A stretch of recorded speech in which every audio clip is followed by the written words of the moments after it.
आचार्य श्री नमोस्तु प्रभा निर्मल जैन खरगोन एमपी से शंका कर रही हैं कि सिद्ध चक्र विधान की स्तुति में पंडित मक्खन लाल जी ने एक पंक्ति दी है, नहीं अजागलस तनवत निष्फल जिंदगानी फल पायो मैना रानी। द्वारा पंक्ति का अर्थ क्या है? बहुत सुंदर यह स्तुति मक्खन लाल जी द्वारा लिखी गई है। अजा गल स्तनवत, जैसे कि अजा मतलब होता है बकरी, गल मतलब गला, स्तन मतलब जिससे दुग्ध आदि निकलता हो वो स्तन। तो आप देखिए बकरी के गले में दो थन जैसे लटकते हुए स्तन दिखते हैं, लेकिन उसमें से दूध नहीं निकलता है। तो जैसे कवि कहना चाहता है कि जैसे उस बकरी के गलों का होना ना होना कोई मायने नहीं रखता है। क्यों? जब उससे फल की प्राप्ति नहीं हो रही है, जो उससे दूध आदि की प्राप्ति होना चाहिए वह नहीं हो रही है, तो उसके होना वो व्यर्थ है, किसी काम के नहीं है। इसी प्रकार मैना रानी कहती है कि यदि मैं अपने इस जीवन में अपने पति के दुख को दूर नहीं कर पाई, कष्ट दूर नहीं कर पाई, तो मेरी जिंदगी भी कैसी है? निष्फल है, व्यर्थ है। देखिए कितनी सुंदर भावना आती है कि जीव के कष्ट दूर हों। तब ऐसे भाव जब जीव के आते हैं तो वह जीव जो है आगे चल कर के महापद को धारण करता है। सभी जीव के कल्याण के प्रति भाव आना। यहाँ मैना सुंदरी के अपने पति के प्रति इतना प्रेम कि उसका भाव यह आया कि इतने दुखी रहते हैं, इतने कष्ट में हैं, मैं क्या करूं, कौन सी स्तुति करूं, कौन सी प्रार्थना करूं, कौन सा मंत्र पढ़ूं जिसके कारण इनका दुख दूर हो जाए। तो कवि ने कितना सुंदर उदाहरण दिया कि मैना सुंदरी के भाव को समझ करके कि मेरी जिंदगी निष्फल है उस बकरी के गले के स्तन की तरह जिसमें से दूध नहीं निकलता है, ऐसी मेरी जिंदगी भी खराब है यदि मैं अपने इस जीवन में अपने पति का कष्ट नहीं दूर कर पाई। महानुभाव, यह परिणाम, यह जो भाव है हमारे भी होना चाहिए कि समस्त जीवों के कष्ट दूर हों। यदि अपन ऐसा कार्य नहीं कर पाए तो अपनी जिंदगी भी खराब है। अपने भी दुख दूर कीजिए और अपने में आश्रयवान जो जीव हैं उनके भी दुख दूर हों, ऐसा उपाय करना, यह अपाय नाम का धर्म ध्यान भी आचार्यों ने इसे कहा है। आचार्य श्री नमोस्तु अजय जैन छिंदवाड़ा से शंका कर रहे हैं कि रात्रि में यदि वेदी के पीछे लाइट लगी हो और परिक्रमा करें तो क्या कोई दोष है? समाधान कीजिए। मंदिर में जो परिक्रमा है वह हम भगवान जो 3 लोक से पूजनीय हैं और सम्यक दर्शन, सम्यक ज्ञान, सम्यक चारित्र की प्राप्ति हो, इसलिए हम परिक्रमा लगाते हैं। प्रातःकाल हम मंदिर जाते हैं तो फिर सबसे पहले परिक्रमा लगा के भगवान का दर्शन करते हैं। वैसे तो समोशरण में जब भी सौधर्म इंद्र आदि आते हैं पहले समोशरण की 3 परिक्रमा लगाते हैं और फिर उसमें प्रवेश करके भगवान की सभा में बैठ करके भगवान की दिव्य वाणी का रसास्वादन करते हैं। समोशरण का प्रतीक ही हमारा मंदिर की वेदी होती है जिसमें हम भगवान को विराजमान करते हैं। हम भी जाकर के उसकी परिक्रमा लगा करके अपने जीवन को सफल और सार्थक करते हैं कि संसार की परिक्रमा बंद हो जाए और हम आपके चरणों में बैठ जाएं। देखिए पिछले के जब मंदिर में लाइट आदि नहीं होती थी तो अंधेरा हो जाता था, कोई जीव जंतु वहाँ बैठा हो, चूहे हैं, बिल्ली है आदि अन्य भी बड़े जीव हैं, पंचेंद्रिय जीव हैं, छोटे मोटे जीव भी हैं, हमारे द्वारा हानि ना हो जाए इसलिए उस समय रात्रि की परिक्रमा नहीं लगाते थे। वर्तमान में जो मंदिर हैं वह प्रकाश आदि से जगमगाते हुए हैं, रोशनी आदि का भी सद्भाव है, तो हम देखें तो लगा तो सकते हैं, पर प्राचीन परंपरा यही है कि नहीं लगाना है।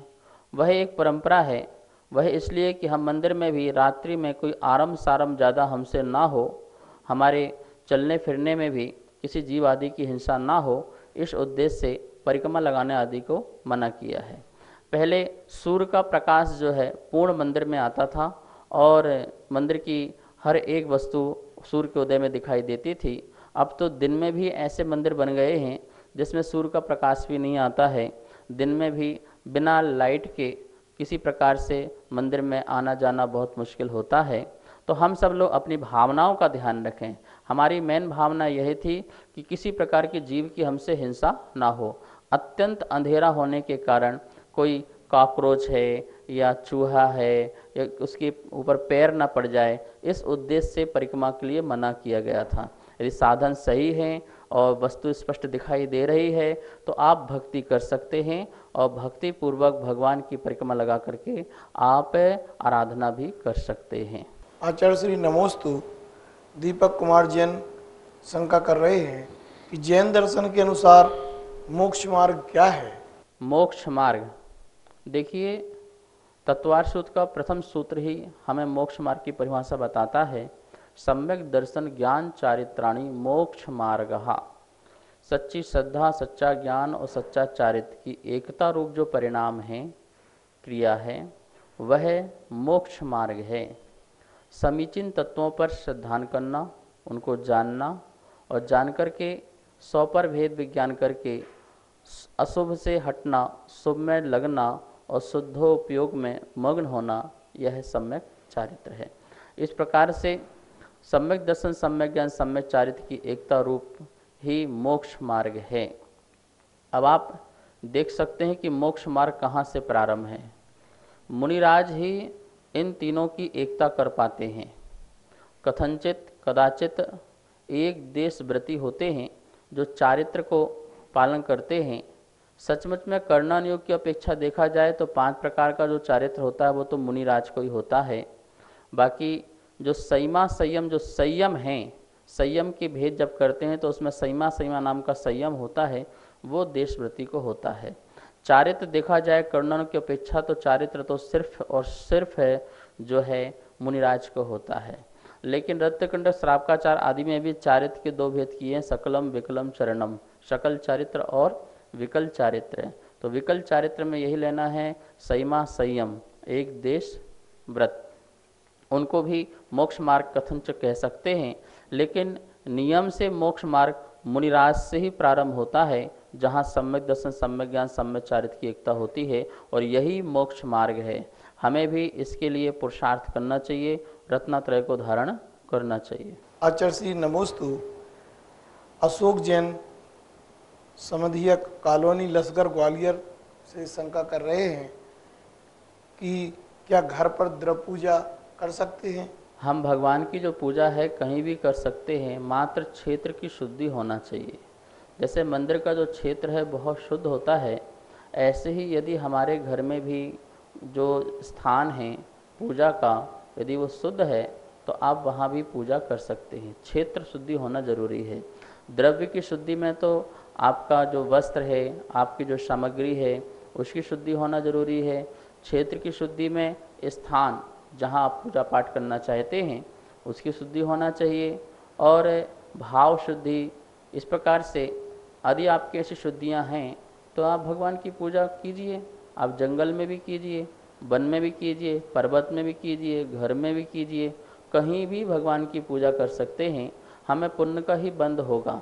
हमारा भाव परिणाम यदि अच्छा है तो आप कहीं भी पूजा कर सकते हैं। भगवान महावीर स्वामी कहते हैं, तुम कहाँ बैठे हो और कहाँ क्या कर रहे हो ये जरूरी नहीं है, लेकिन किस भाव दशा को लेकर बैठे हो ये बहुत महत्वपूर्ण है।